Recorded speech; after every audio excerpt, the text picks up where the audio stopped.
نحمده ونستعينه ونستغفره ونعوذ بالله من شرور أنفسنا ومن سيئات أعمالنا من يهده الله فلا مضل له ومن يضلل فلا هادي له وأشهد أن لا إله إلا الله وحده لا شريك له وأشهد أن محمدا عبده ورسوله يا أيها الذين آمنوا اتقوا الله حق تقاته ولا تموتن إلا وأنتم مسلمون يا أيها الناس اتقوا ربكم الذي خلقكم من نفس واحدة وخلق منها زوجها وبث منهما رجالا كثيرا ونساء واتقوا الله الذي تساءلون به والأرحام إن الله كان عليكم رقيبا يا أيها الذين آمنوا اتقوا الله وقولوا قولا سديدا يصلح لكم أعمالكم ويغفر لكم ذنوبكم ومن يطع الله ورسوله فقد فاز فوزا عظيما أما بعد فإن أصدق الكلام كلام الله وأحسن الهدي هدي محمد صلى الله تعالى عليه وسلم وشر الأمور محدثاتها وكل محدثة بدعة وكل بدعة ضلالة وكل ضلالة في النار من يطع الله ورسوله فقد رشد واهتدى ومن يعص الله ورسوله فقد ضل وغوى اللهم صل على محمد وعلى آل محمد كما صليت على إبراهيم وعلى آل إبراهيم إنك حميد مجيد اللهم بارك على محمد وعلى آل محمد كما باركت على إبراهيم وعلى آل إبراهيم إنك حميد مجيد سبحانك لا علم لنا إلا ما علمتنا إنك أنت العليم الحكيم رب اشرح لي صدري ويسر لي أمري واحلل عقدة من لساني يفقه قولي لقد قال الله سبحانه وتعالى بعد أعوذ بالله من الشيطان الرجيم من همزه ونفخه ونفثه بسم الله الرحمن الرحيم وسارعوا إلى مغفرة من ربكم وجنة عرضها السماوات والأرض أعدت للمتقين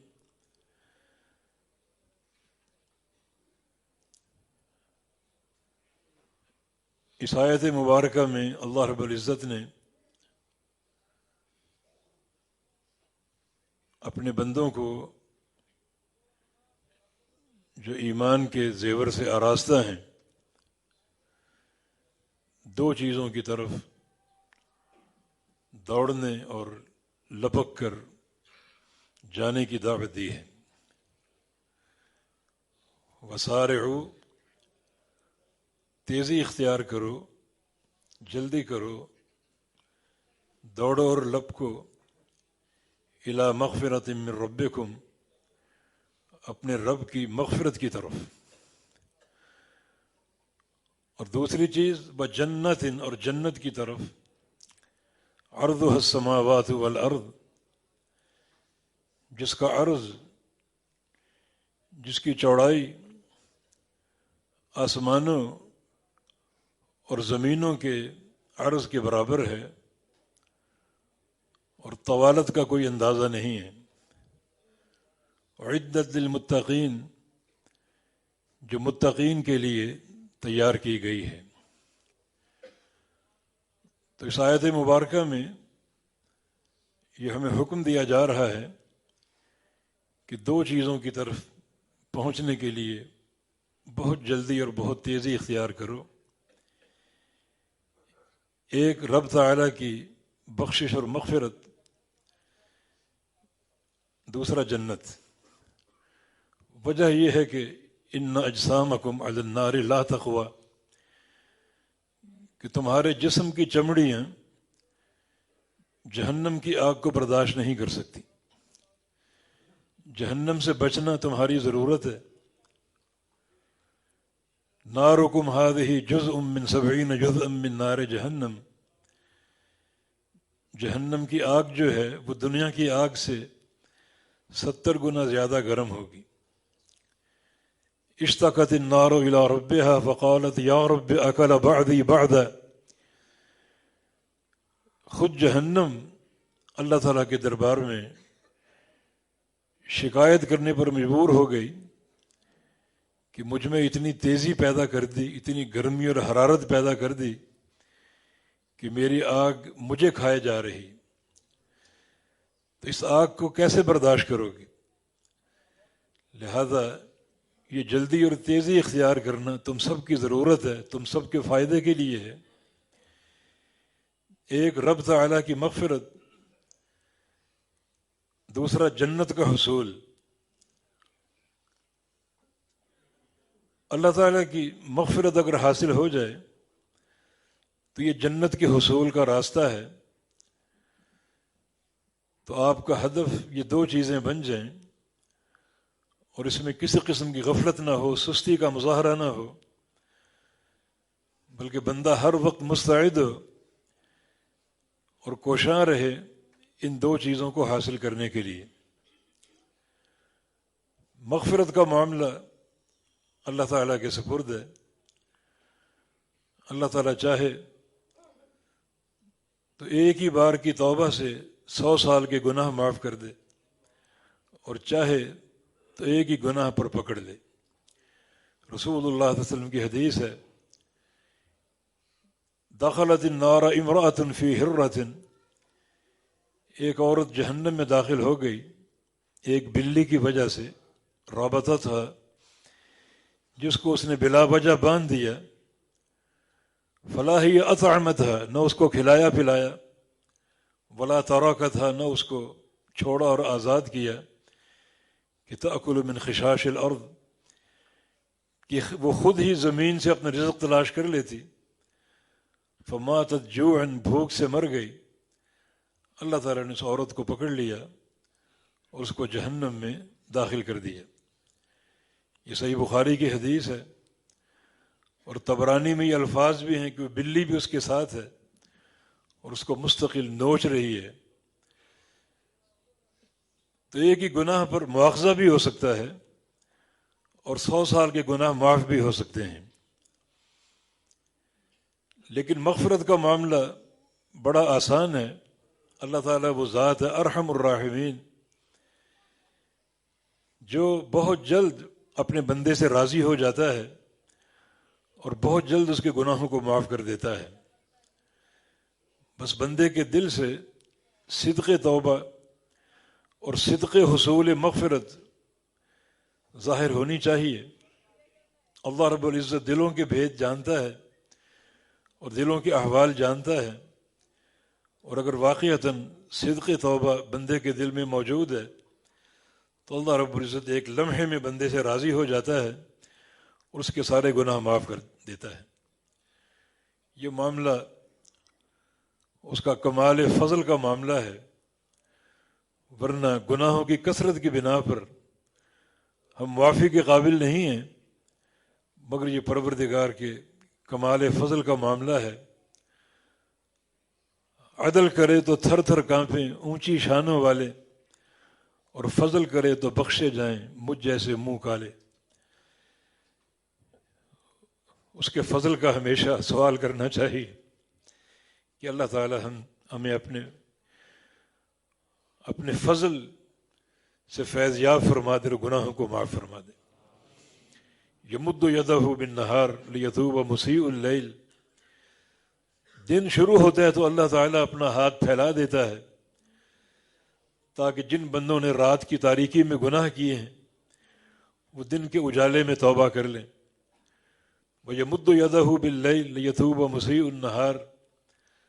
رات چڑھتی ہے تو اللہ تعالیٰ پھر ہاتھ پھیلا دیتا ہے تاکہ جن بندوں نے دن میں گناہ کیے ہیں وہ رات کی تاریکی میں چھپ کر مجھ سے توبہ کر لیں. اور رات تو ایک طرح کا موسم بہار ہوتا ہے اہل ایمان کے لیے کہ اللہ تعالیٰ ہاتھ پھیلائے ہوئے اپنے بندوں کی توبہ کا انتظار کرتا ہے. اور اسی پر اکتفا نہیں کرتا، بلکہ جب رات کا آخری تیسرا پہر باقی بچتا ہے تو اللہ رب العزت آسمان اول پہ نزول فرماتا ہے اور فجر کے طلوع ہونے تک پکارتا ہے، حل من مستغفر فاغفر لہ، ہے کوئی مجھ سے گناہ بخشوانے والا کہ میں اس کے گناہ بخش دوں، حل من مسترزق فارزقہ، ہے کوئی روزی کا طالب کہ میں اس کو روزی عطا فرما دوں، حل من مستشف فاشفیہ، ہے کوئی شفا کا طالب کہ میں اس کو شفا عطا فرما دوں۔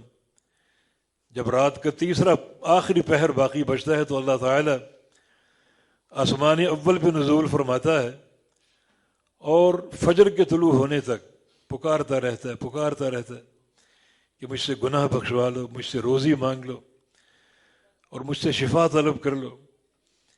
یقیناً یہ راتیں گناہوں کی بخشش کے لیے ایک موسم بہار سے کم نہیں ہوتی۔ اہل ایمان کے لیے یہ مسرت اور شادمانی کا ایک پیغام ہوتی ہیں، اور جن کے دلوں میں سچا ایمان ہے اور سچی طلب ہے جنت کے لیے، وہ یقیناً راتوں کی آمد پر خوش ہوتے ہیں، اللہ تعالیٰ سے راز و نیاز کرتے ہیں، ایک راست تعلق قائم کرتے ہیں اور گناہوں کو بخشوانے کے لیے دعائیں مانگتے رہتے ہیں۔ ہمیں بھی اس طرف توجہ دینی چاہیے۔ خالق کائنات کا یہ فرمان کہ توبہ کی طرف جلدی کر لو، مغفرت کی طرف جلدی کر لو، بڑی اہمیت کا حامل ہے اور ہم کو غور و فکر کی دعوت دیتا ہے۔ ہمارے سلف صالحین توبہ کے معاملے کو جانتے اور پہچانتے تھے، اس کی عظمت اور ہیبت کو پہچانتے تھے، اس لیے کبھی ایک گناہ بھی ان سے سرزد ہو جاتا تو اس کی ہیبت ان پر طاری ہو جاتی تھی۔ ابو حذیفہ بن عتبہ رضی اللہ تعالی عنہ اسلام قبول کر چکے تھے اور جنگ بدر میں اللہ کے پیغمبر کے ساتھ تھے، مگر ان کے والد عتبہ اسلام قبول نہ کر سکے۔ دعائیں کرتے تھے اور ان کی خواہش اور تمنا تھی، بلکہ امید بھی تھی کہ میرے والد بھی جلدی اسلام قبول کر لیں گے، مگر جنگ بدر میں وہ قتل ہو گئے، جس کا ان پر ایک ملال طاری تھا کہ والد نے اسلام قبول نہیں کیا اور کفر اور شرک کی حالت میں مارے گئے۔ اسی دوران نبی علیہ السلام کا ایک اعلان ان کی سماعت سے ٹکرایا اور انہوں نے سنا کہ مشرکین جو آئے ہیں مقابلے کے لیے سب کو قتل کر سکتے ہو سوائے میرے چچا عباس کے، کیونکہ آپ کو بذریعہ وحی آگاہ کر دیا گیا تھا کہ عباس اسلام قبول کر چکے ہیں اور مجبوراً یہاں لائے گئے ہیں، تو عباس کو قتل نہ کرنا۔ تو ابو حذیفہ جو والد کے قتل کے ایک غم میں بیٹھے تھے، افسردہ تھے، ان کی زبان سے ایک جملہ نکل گیا کہ ہمارے باپ قتل ہوں تو آپ کے چچا کیوں نہ قتل ہوں۔ یہ جملہ کہہ بیٹھے اور بعد میں بڑا ملال ہوا، بڑا اس پر رنجیدہ ہوئے کہ میں نے کیا کہہ دیا۔ نبی علیہ السلام نے یہ بات سن لی تھی، مگر آپ نے اس لیے اس کا نوٹس نہ لیا کہ اس وقت ابو حذیفہ بہت ہی افسردہ ہیں اور بڑا ان پر ملال ہے اپنے والد کی جدائی کا۔ تو بندے کی یہ کیفیت ہو تو اس طرح کے الفاظ زبان پر آ ہی جاتے ہیں۔ آپ نے کچھ محسوس نہ کیا، مگر ابو حذیفہ اس کو محسوس کرتے رہے اور یہ ایک ملال ان پر طاری رہا، توبہ کرتے رہے، استغفار کرتے رہے، حتیٰ کہ اپنی توبہ میں یہ الفاظ کہے کہ یا اللہ، میں تب سمجھوں گا کہ تو نے مجھے معاف کر دیا کہ کسی میدان جہاد میں، کسی معرکہ میں میرے گلے پر تلوار چل جائے اور میں شہید ہو جاؤں، پھر میں سمجھوں گا کہ تو نے مجھے معاف کر دیا۔ اس کے بعد ہر جہاد میں آتے، ہر معرکے میں شریک ہوتے کہ اس معرکے میں شہادت کی موت مل جائے، مگر نبی علیہ السلام کے حیات مبارکہ تک وہ کسی معرکے میں شہید نہ ہو سکے۔ ابو بکر صدیق کا دور آیا، جنگ قادسیہ میں یہ شریک تھے اور واقعتاً ایک کافر کی تلوار گلے پر چل گئی اور شہادت کا جام نوش کر گئے۔ تو ایک جملے کا ملال ایک پوری زندگی ان پر طاری رہا اور اس کی بخشش کے لیے کوشاں رہے، ہر معرکے میں شریک ہوئے، ہر جہاد میں شریک ہوئے، تاکہ اللہ رب العزت یہ جملہ جو میں نے کہہ دیا، یہ اس کو دھو ڈالے اور مجھے معاف کر دے۔ یہ سلف صالحین جانتے تھے، صحابہ کرام جانتے تھے کہ ایک ایک گناہ کی کیا ہیبت ہے اور کیا ایک بندے پر مشکل طاری ہو سکتی ہے۔ وہ گناہوں کو یاد رکھتے تھے اور توبہ اور استغفار کرتے رہتے تھے۔ ہمارا گناہوں کا معاملہ بہت پھیل چکا، بڑا وسیع ہو چکا۔ ہمیں چاہیے کہ ہم اس مغفرت کے حصول کے لیے جلدی اور تیزی اختیار کریں، سلف صالحین کی طرح۔ ابو لبابہ البدری، نبی علیہ السلام کے صحابی، انہوں نے تو جملہ بھی نہیں کہا، صرف ایک اشارہ کیا تھا بنو قریظہ کے یہودیوں کے لیے، کہ جب نبی علیہ السلام نے سعد بن معاذ کو بھیجا تحکیم کے لیے کہ تمہارا فیصلہ سعد کریں گے، 20-22 دن محاصرہ رکھا آپ نے، بالآخر یہودی تحکیم پر راضی ہو گئے کہ جو فیصلہ آپ کریں گے ہمارے لیے قابل قبول ہوگا۔ تو آپ نے سعد بن معاذ کو بھیجا۔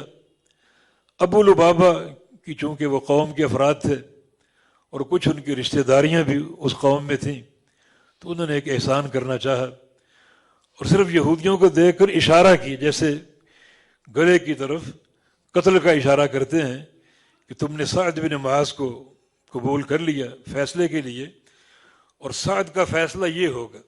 ایک ہاتھ سے جیسے گلا کاٹتے ہیں، صرف یہ اشارہ کر کے دکھایا، بات کوئی نہ کی، اور ان کو بھی اس اپنے اشارے کا ملال ہوا اور بڑے رنجیدہ ہوئے، بہت توبہ اور استغفار کرتے رہے، حتیٰ کہ مدینہ لوٹ کر مسجد نبوی کے ستون کے ساتھ اپنے آپ کو باندھ لیا کہ اس وقت تک میں نہیں اپنے آپ کو کھولوں گا، نہ کچھ کھاؤں گا، نہ کچھ پیوں گا، جب تک اللہ تعالیٰ میری توبہ نہ اتار دے اور میری توبہ نہ قبول کر لے۔ اور کئی دن باندھے رکھا، نمازوں کے اوقات میں کھولتے، نماز با جماعت پڑھ لیتے، پھر اپنے آپ کو باندھ لیتے، نہ کھانا کھایا نہ پانی پیا، حتیٰ کہ اللہ رب العزت نے ان کی توبہ قبول کر لی، اور صحابہ آئے بشارت لے کر، خوشخبری لے کر کہ آپ کی توبہ قبول ہو چکی، لہٰذا ہم آپ کو کھول دیتے ہیں۔ فرمایا کہ نہیں، اس وقت تک نہیں نکلوں گا جب تک اللہ کے پیارے پیغمبر اپنے مبارک ہاتھوں سے نہ کھول دیں۔ تو ایک ایک جملے کا، ایک ایک حرکت کا ان کو اندازہ تھا کہ یہ ایک بہت بڑا وبال بن سکتا ہے، اور یہ ایک ہی جملہ، یہ ایک ہی حرکت، یہ ایک ہی گناہ ہمارے لیے جان لیوا ثابت ہو سکتی ہے۔ تو یہ سلف صالحین کی سوچ اور ان کی فکر کا محور تھا۔ اللہ تعالی نے جو فرمایا کہ سارعوا، جلدی کرو، لپکو اور دوڑو اپنے رب کی مغفرت کی طرف، بڑا وہ غفور الرحیم ہے، بڑا ارحم الراحمین ہے۔ لا تقنطوا من رحمت اللہ ان اللہ یغفر الذنوب جمیعا، اللہ پاک کی رحمت سے مایوس نہ ہونا، بے شک اللہ رب العزت سارے گناہوں کو بخشنے والا ہے۔ دوسری چیز جنت، وجنت عرضها السماوات والارض، اور دوڑو جنت کی طرف جس کا عرض آسمانوں اور زمینوں کے برابر ہے، اس جنت کو پانے کے لیے دوڑو۔ راستہ اس کا مغفرت کا ہی ہے۔ جنت میں وہ انسان داخل ہو ہی نہیں سکتا جس کے دامن میں ایک گناہ بھی چمٹا ہو، ایک گناہ بھی اس کے دامن کے ساتھ معلق ہو، وہ جنت میں داخل ہو ہی نہیں سکتا جب تک اس گناہ کو بخشا نہ جائے، یا تو توبہ کے ذریعے اللہ تعالیٰ اپنے فضل سے اپنے بندے کو معاف کر دے، اور اگر وہ معافی حاصل نہ کر سکا تو پھر اسے جہنم کی آگ میں جلایا جائے گا، اس بھٹی میں جلایا جائے گا، جب تک وہ جہنم کی آگ اور وہ بھٹی اس گناہ کو دھو نہ ڈالے اور صاف نہ کر دے۔ وہ بھی اگر عقیدہ صحیح ہے، صاحب توحید ہے، تو پھر وہ جنت کے داخلے کے قابل ہوگا۔ تو جنت کا حصول اسی مغفرت کے راستے سے ہے۔ تو استغفار اور توبہ کی طرف جلدی کرو تاکہ جنت کی طرف تمہارا سفر تیز ہو جائے اور آسان ہو جائے اور جنت کا داخلہ ممکن ہو جائے۔ جنت کے حصول اور جنت کی طلب کے لیے ایک فارمولہ ہمارے سامنے موجود ہے۔ نبی علیہ السلام کے دور میں تو باقاعدہ بشارتیں ملتی تھیں صحابہ کرام کو، اگر فلاں کام کر تو جنت ہے، فلاں عمل کر لو تو جنت ہے۔ اب وہ بشارتوں کا سلسلہ نہیں ہے، لیکن کتاب مقدس قرآن پاک ہمارے سامنے موجود ہے۔ اللہ پاک کا فرمان ہے، انزلنا الیکم کتابا فیہ ذکرکم افلا تعقلون، لقد انزلنا الیکم کتابا، ہم نے تمہاری طرف ایک کتاب اتاری ہے، فیہ ذکرکم، اس کتاب میں تم سب کا ذکر موجود ہے، تم سب کا ذکر موجود ہے اس کتاب میں، تم عقل سے کام کیوں نہیں لیتے، سوچتے کیوں نہیں؟ ذکر کی بہت سی تفسیریں ہیں، ذکر سے مراد شرف بھی لیا گیا ابن عباس کی تفسیر کے مطابق، اور امام مجاہد جو قرآن کے بہت بڑے مفسر تھے، وہ ذکر سے مراد فی حدیثکم، تمہاری باتیں موجود ہیں، تمہارا ذکر موجود ہے، جس کا معنی یہ کہ قرآن تمہارے لیے ایک آئینے کے طور پر ہے، اسے کھول کے بیٹھو تو تمہیں کہیں نہ کہیں اپنا چہرہ نظر آ جائے گا، اپنے آپ کو تلاش کر لو گے قرآن پاک میں، اپنا ذکر ڈھونڈ لو گے۔ اگر قرآن سے تمہارا تعلق ہو اور اس کو کھول کر دیکھو اور پڑھو تو سب کا ذکر موجود ہے، زید کا، عمر کا، بکر کا، وہ تم تلاش کرو اور اس آئینے کو سامنے رکھو اور دیکھو کہ تمہارا چہرہ تمہیں کہاں دکھائی دے رہا ہے۔ اور جہاں اہل جنت کی اوصاف موجود ہیں ان اوصاف کو پڑھو، اپنے اوپر منطبق کرو کہ یہ اوصاف ہمارے اندر ہیں یا نہیں، ہمارا چہرہ یہاں موجود ہے یا نہیں، اور اگر نہیں تو پھر وہ اوصاف اپناؤ اس نیت کے ساتھ کہ اللہ تعالی نے اہل جنت کے یہ اوصاف ذکر کیے ہیں اور میں یہ اوصاف اپنے اندر پیدا کر لوں تاکہ اس جگہ اپنی موجودگی کے قابل ہو سکوں، اس جگہ میرا چہرہ اور میری شکل موجود ہو۔ جیسے ہم نے آیت کریمہ پڑھی، وَسَارِعُوا إِلَى مَغْفِرَةٍ مِّن رَبِّكُمْ وَجَنَّةٍ عَرْضُهَا السَّمَاوَاتُ وَالْأَرْضُ أُعِدَّتْ لِلْمُتَّقِينَ، یہ جنت جس کی طرف آپ کو لپکنے کی دعوت دی گئی، دوڑ کر جانے کی دعوت دی گئی، وہ جنت متقین کے لیے تیار کی گئی ہے، اور ان کے اوصاف یہ ہیں، الذین ينفقون فی السراء والضراء والکاظمین الغیظ والعافین عن الناس واللہ یحب المحسنین، یہ وہ لوگ ہیں جو اللہ کی راہ میں خرچ کرتے ہیں، تنگی ہو تو بھی خرچ کرتے ہیں، آسانی ہو تو بھی خرچ کرتے ہیں، ہر حال میں انفاق فی سبیل اللہ کی ایک دھن ان پر سوار رہتی ہے اور وہ خرچ کرتے ہیں فراخ دلی کے ساتھ بھی، مشکل حالات ہوں تو بھی جو ممکن ہو سکے خرچ کرتے ہیں، والقاظمین الغیظ، غصے کو پی جانے والے، والعافین عن الناس، اور لوگوں کو معاف کر دینے والے، واللہ یحب المحسنین، اور احسان کرنے والے کہ اللہ تعالی محسنین سے محبت کرتا ہے۔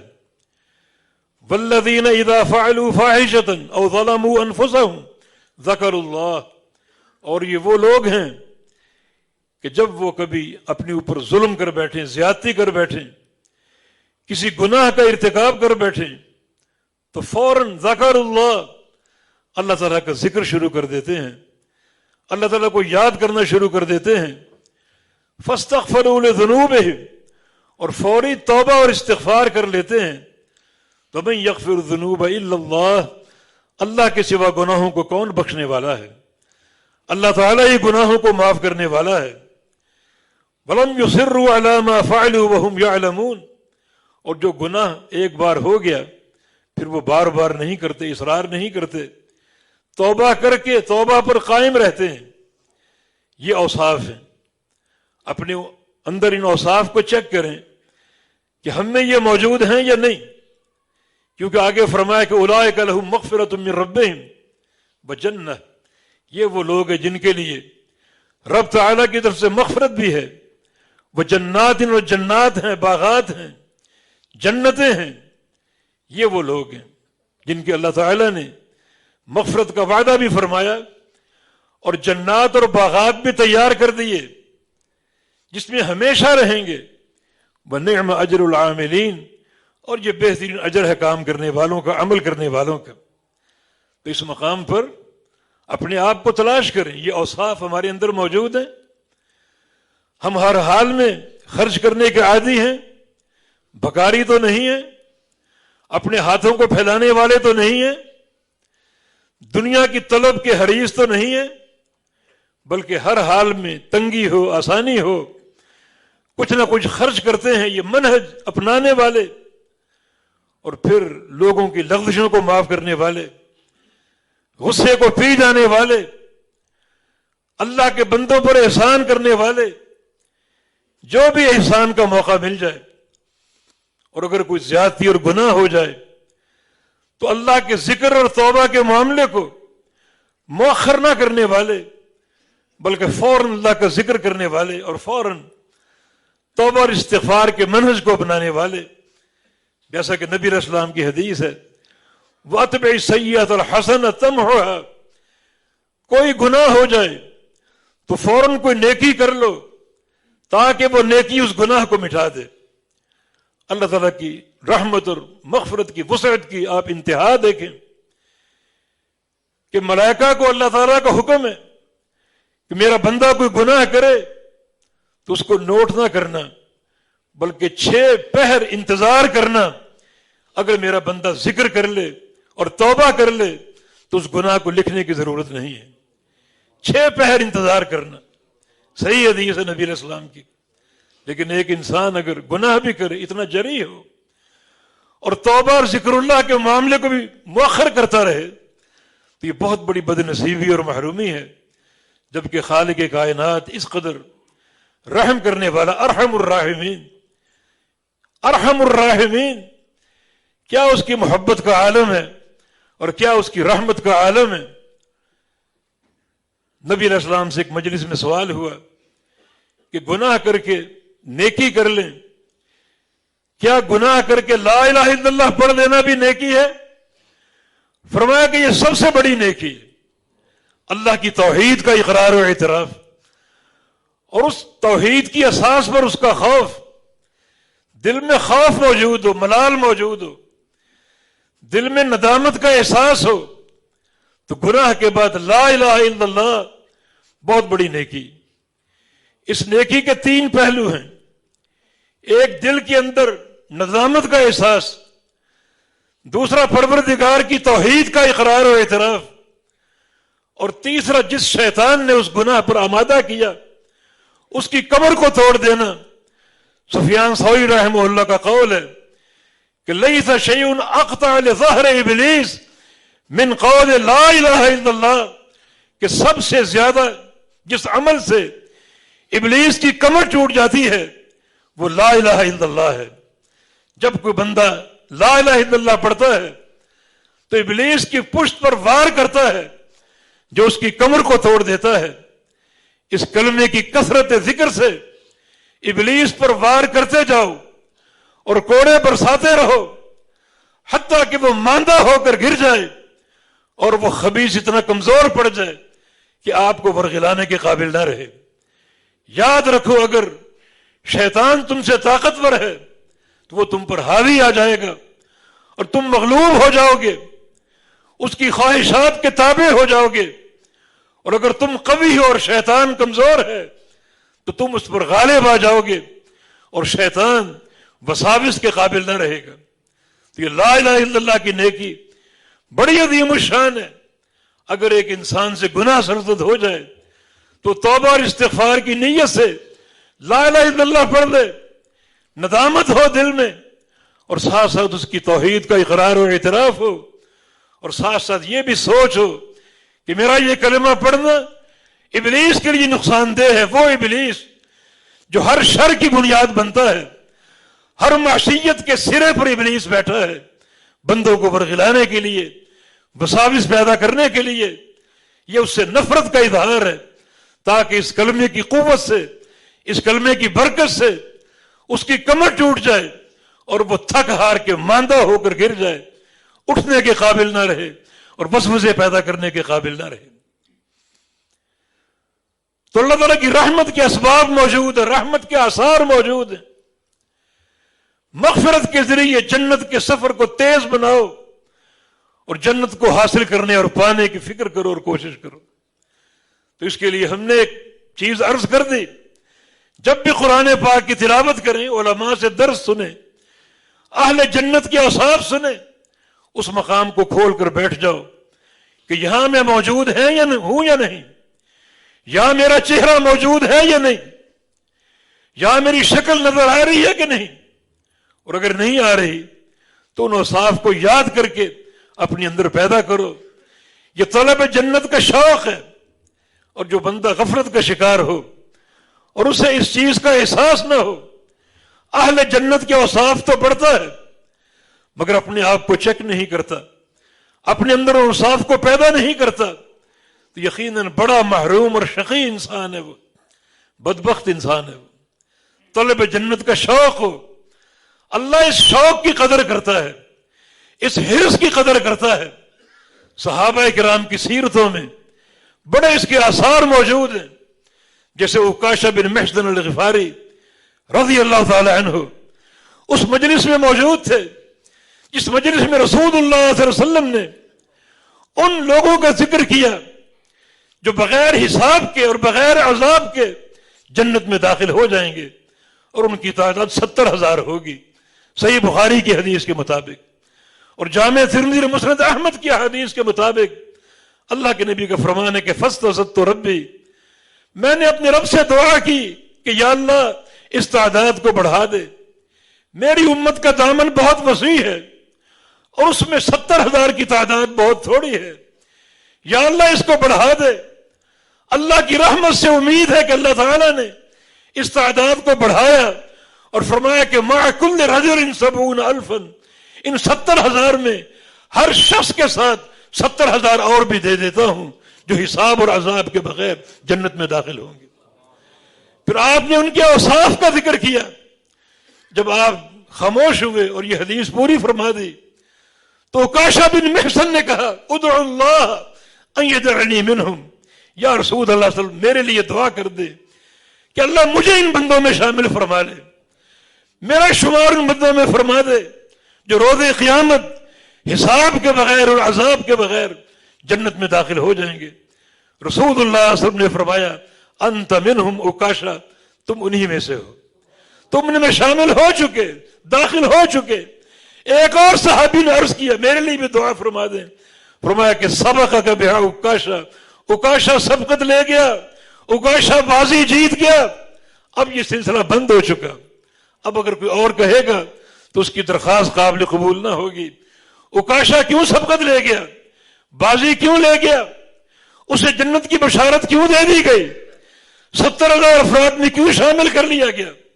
اس لیے کہ اس مجلس میں سب سے پہلے عکاشہ نے یہ جملہ کہا، اس رغبت کو ظاہر کیا، جنت کے شوق کو ظاہر کیا، چونکہ آپ ناطق وحی تھے، اللہ تعالیٰ نے وحی کے ذریعے بتا دیا کہ عکاشہ کے شوق کو دیکھتے ہوئے، اس کے حرص کی شدت کو دیکھتے ہوئے اس کی طلب ہم نے قبول کر لی اور عکاشہ کو ان بندوں میں شامل کر لیا۔ اب جو بعد میں کہیں گے وہ بھی نیک ہیں، صالحین ہیں، اللہ کے پیغمبر کے صحابہ ہیں، لیکن آج کی مجلس میں سب سے جواں حرص اور سب سے شدید تمنا اور جنت کے حصول کا شوق عکاشہ کے دل میں تھا جس کو قبول کر لیا گیا۔ تو یہ حرص ہمیشہ اپنے اندر جوان رکھو، مضبوط رکھو، جنت کی طلب اور جنت کے حصول کا شوق۔ جب جنت کی بات ہو تو اہل جنت کے اوصاف اپنے اندر پیدا کرو تاکہ ہم بھی ان میں شامل ہو جائیں۔ قرآن حکیم میں جا بجا یہ چہرے موجود ہیں، کہیں اہل جنت کے چہرے ہیں، کہیں اہل جہنم کے چہرے ہیں۔ ان مقامات کو پڑھو، اپنے اوپر ان کو منطبق کرو، ہم کہاں دکھائی دے رہے ہیں، ہمارا چہرہ کہاں نظر آ رہا ہے، اور یہ جنت کے حصول کا ایک طمع ہو، ایک شوق ہو، ایک تمنا ہمیشہ مضبوط رہے اور جوان رہے۔ اللہ تعالیٰ اس حرص کی قدر کرتا ہے، اس شوق کی قدر کرتا ہے۔ صحابہ کرام ان کی سیرتوں کا اعجاز یہ تھا کہ ہمیشہ جنت کے مشتاقین ہوتے تھے اور جنت کی طلب کے حریص ہوتے تھے۔ کوئی ایسا مقام ان کے سامنے آ جاتا فوراً تیار ہو جاتے۔ ایک مجلس میں رسول اللہ صلی اللہ علیہ وسلم نے صحابہ کی موجود میں ایک بات کہی، فرمایا من یضمن لی واحدا اضمن لہ الجنہ، تم میں سے کون ہے وہ شخص جو مجھے ایک چیز کی ضمانت دے دے، گارنٹی دے دے، میں اس کو جنت کی ضمانت دیتا ہوں۔ ایک وعدہ میرے ساتھ کر لے، میں اسے جنت کی ضمانت دیتا ہوں۔ وہ بات آپ نے مبہم رکھی، بتایا نہیں کہ وہ بات کیا ہے، وہ مسئلہ کیا ہے؟ وہ جان و مال کی قربانی بھی ہو سکتا تھا۔ ابو ذر غفاری آپ کے قریب بیٹھے تھے، جنہوں نے سب سے پہلے اس بات کو سن لیا، اپنا ہاتھ کھڑا کر لیا کہ یا رسول اللہ صلی اللہ علیہ وسلم، اگر بات جنت کی ہے تو میں تیار ہوں، جو بھی ضمانت آپ چاہتے ہیں، جو وعدہ آپ چاہتے ہیں، میں اس کو پورا کرنے کے لیے تیار ہوں، مستعد ہوں۔ تو رسول اللہ صلی اللہ علیہ وسلم نے ارشاد فرمایا، لا تسأل الناس شیئا، کبھی لوگوں سے سوال نہ کرنا، کبھی اللہ کے بندوں کے سامنے ہاتھ نہ پھیلانا۔ جب بھی ہاتھ پھیلاؤ اللہ کے سامنے پھیلاؤ، جب بھی مانگو اللہ تعالیٰ سے مانگو، اس بات کی مجھے ضمانت دے دو۔ ابو ذر غفاری نے قبول کر لی۔ بلکہ عمر کا آخری دور آیا، جب بندہ کمزور ہو جاتا ہے، بڑھاپے کا شکار ہو جاتا ہے، اس وقت بندہ محتاج ہوتا ہے کسی سے کچھ خدمت لینے کا، کوئی سوال کرنے کا، کوئی طلب پیش کرنے کا۔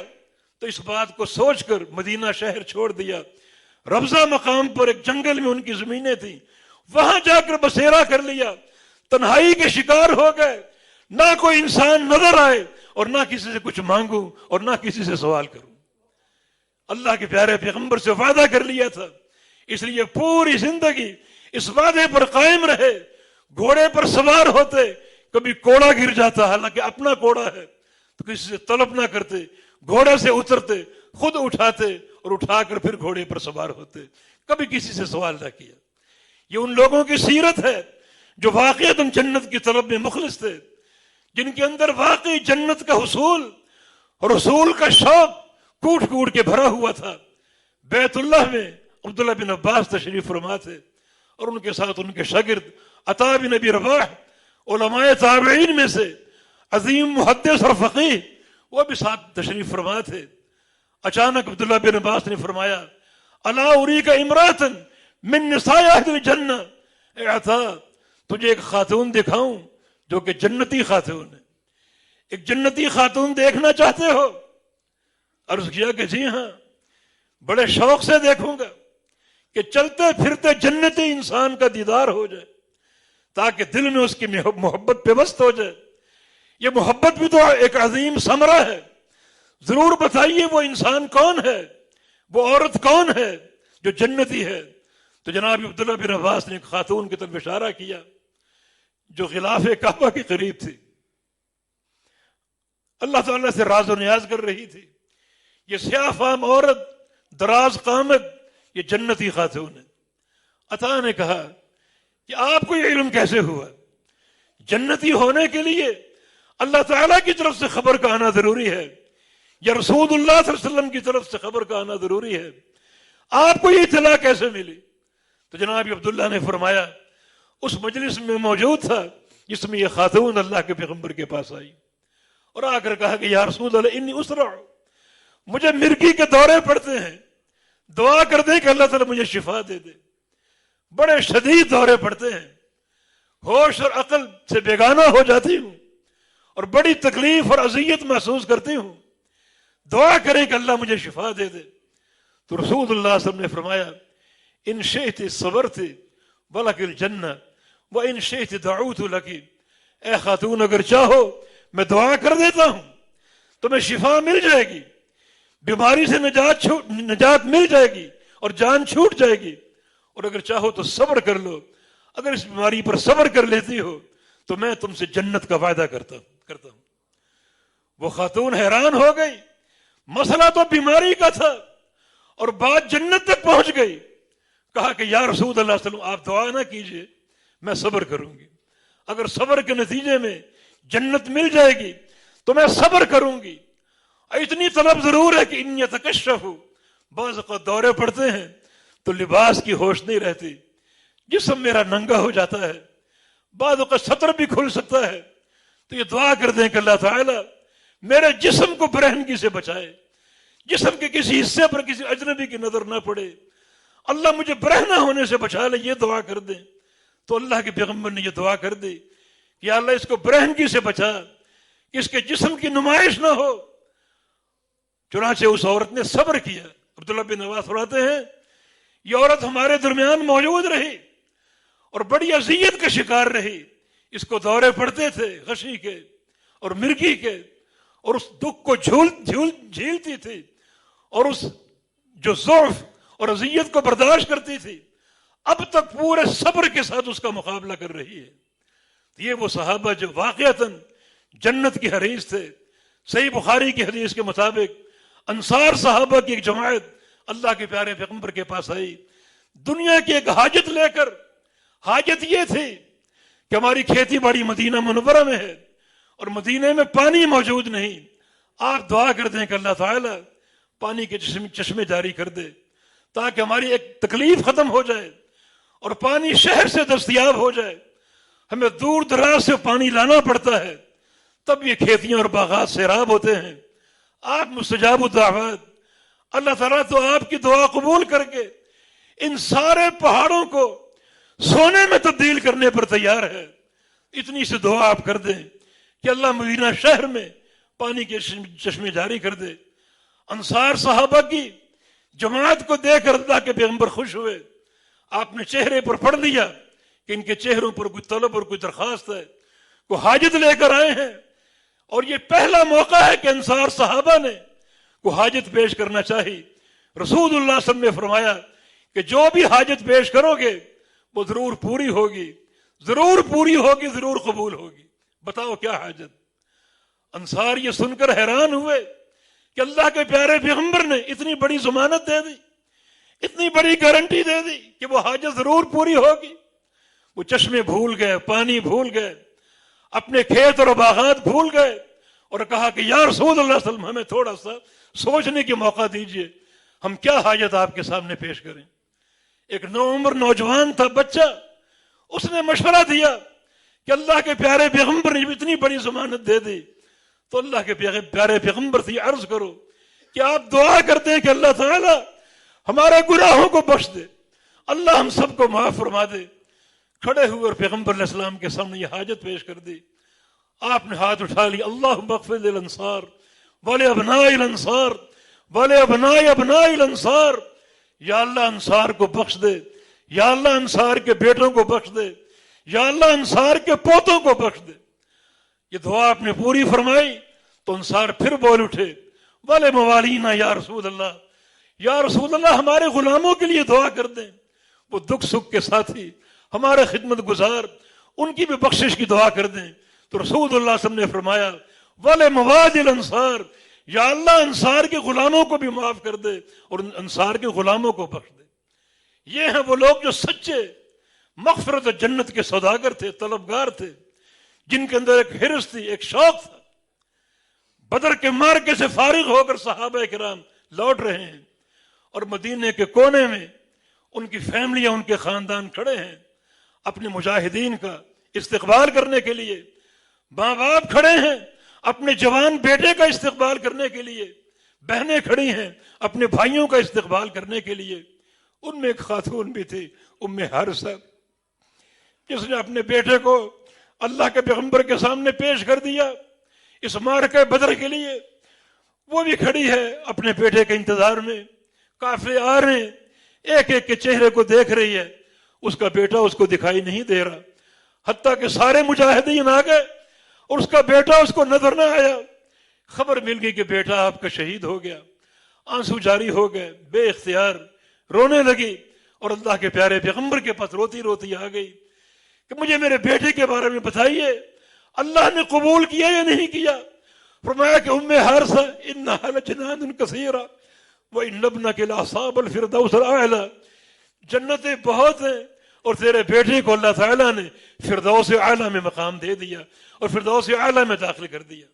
وہ بوڑھی ماں جو رو رہی تھی بیٹے کے فراق میں, جنت کا سنا, آنکھیں خشک ہو گئیں, رونا بند ہو گیا اور ایک شوق کہ میرا بیٹا جنتی بن گیا.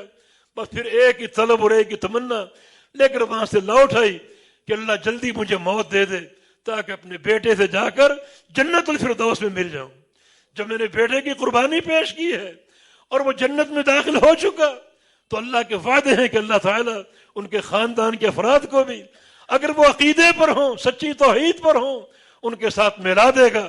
چنانچہ اس تمنا کے ساتھ وہاں سے نکل آئیں, آنسو خشک ہو گئے, رونا دھونا بند ہو گیا, بے قراری ختم ہو گئی کہ بیٹا جنت الفردوس میں پہنچ چکا.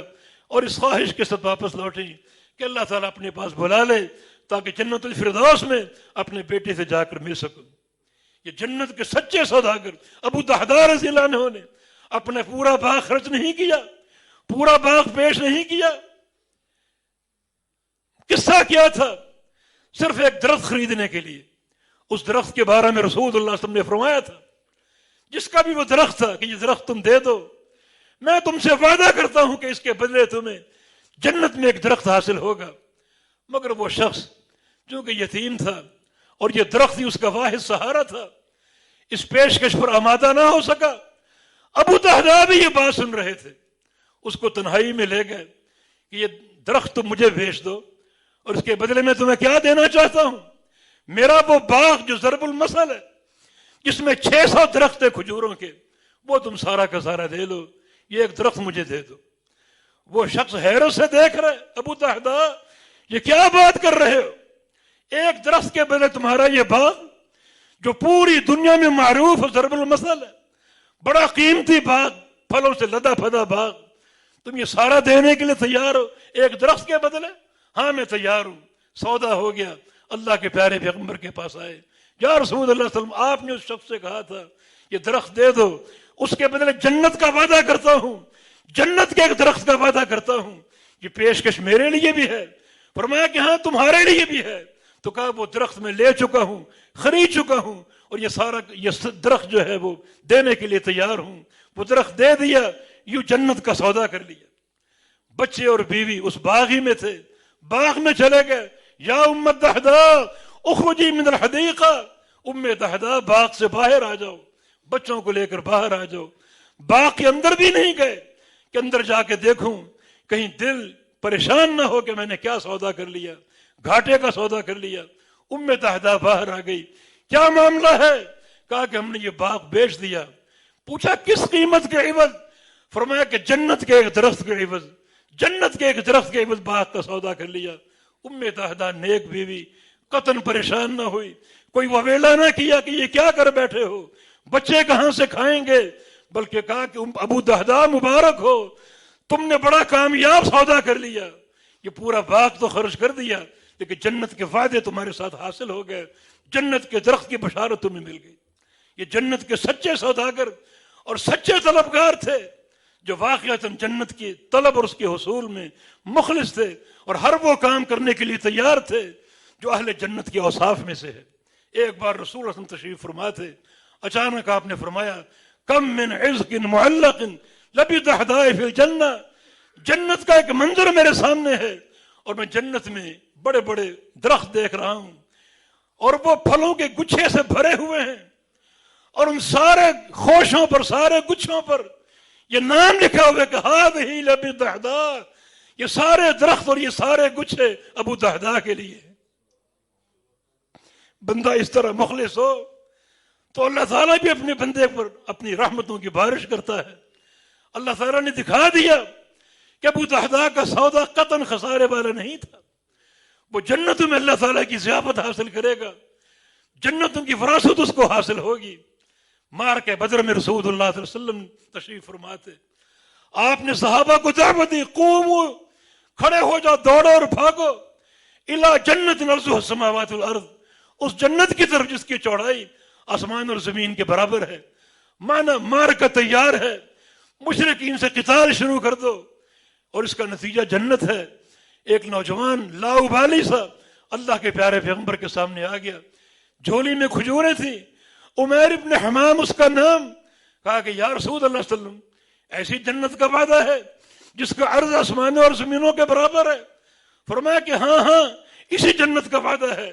کہا کہ یا رسول اللہ صلی اللہ علیہ وسلم اگر میں مار کے میں کود پڑوں، داخل ہو جاؤں، مقبدن غیر مدبرن، آگے ہی بڑھتا جاؤں اور دشمنوں کو پشت نہ دکھاؤں، ہر زخم سینے پر کھاؤں اور پشت پر نہ کھاؤں، تو اللہ تعالیٰ مجھے جنت عطا فرما دے گا، میرے گناہ بخش دے گا۔ فرمایا کہ ہاں اگر اس طرح تم داخل ہو جاؤ گے گناہوں کی بخشش بھی ہوگی اور جنت کا حصول بھی ہوگا۔ اس شخص نے کھجوروں کی طرف دیکھا، اس میں 7 کھجوریں نکال لیں کہ یہ کھا لیتا ہوں تاکہ مارکے کے لیے، لڑائی کے لیے قوت حاصل ہو سکے، باقی کھجوریں پھینک دی۔ وہ 7 کھجوریں کھانے لگا، تو پھر کھجوروں سے کہتا ہے اگر تمہیں کھانے بیٹھ گیا تو دنیا کا ٹھکانہ لمبا ہو جائے گا، مجھے تو فوری جنت چاہیے۔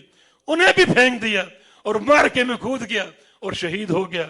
کان صادقا فصدقہ اللہ، جو بات کہی تھی وہ محض نعرہ بازی نہیں تھی، دل سے کہی تھی، سچا تھا۔ اللہ نے اس کی صداقت کا بھرم رکھ لیا اور صداقت کی لاج رکھ لی۔ رسول اللہ صلی اللہ علیہ وسلم کے سامنے ایک صحابی آیا، جہاد میں شریک ہے، معرکے کے بعد آپ نے غنیمت کا مال تقسیم کیا، اسے بھی بلایا کہ اپنا حصہ لے لو۔ اس نے کہا کہ متبعتک لہذا ولکن اتبعتک ان ارمی ہاہنا فی سبیل اللہ۔ یا رسول اللہ صلی اللہ علیہ وسلم، میں نے دنیا کے مال کی خاطر آپ کی اتباع نہیں کی، بلکہ اس لیے آپ کی اتباع کی ہے کہ یہ معرکے میں شریک ہوتا رہوں، میدان جہاد میں جاتا رہوں، اور کسی معرکے میں یہاں تیر لگے، گردن کی طرف اشارہ کیا، یہاں تیر پہ بست ہو اور میں شہادت کا نذرانہ پیش کر دوں، اپنی جان کا نذرانہ پیش کر دوں، تو اللہ کے نبی خاموش رہے۔ اگلے معرکے میں موجود تھا، جنگ کے بعد جب صحابہ کو دیکھا گیا وہ دکھائی نہ دیا، فرمایا کہ اس کو تلاش کرو، وہ کہاں ہے؟ تو واقعی وہ مل گیا، ایک جگہ اس کا جثہ پڑا ہوا تھا۔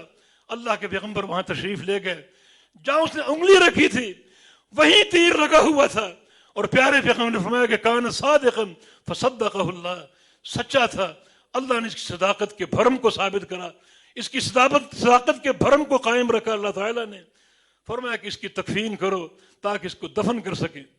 اس نے مال غنیمت رد کر دیا تھا، مال قبول نہیں کیا تھا، جس سے یہ اندازہ ہو سکتا تھا کہ یہ مالدار ہوگا، تاجر ہوگا۔ کس نے سوچا کہ مجھے ضرورت نہیں ہے، لیکن جب اس کا مال دیکھا گیا تو اس کے مال میں کچھ نہیں تھا سوائے ایک چادر کے، اتنی چھوٹی کہ سر ڈھانپتے تو پاؤں ننگا ہو جاتا اور پاؤں ڈھانپتے سر ننگا ہو جاتا، کفن بھی پورا نہ تھا۔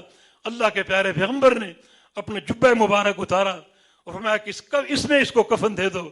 چادر سے پاؤں ڈھانپے گئے اور اللہ کے پیارے پیغمبر کے جبے سے اس کے منہ کو ڈھانپا گیا، چہرہ کو ڈھانپا گیا، یوں اس کی تکفین ہوئی۔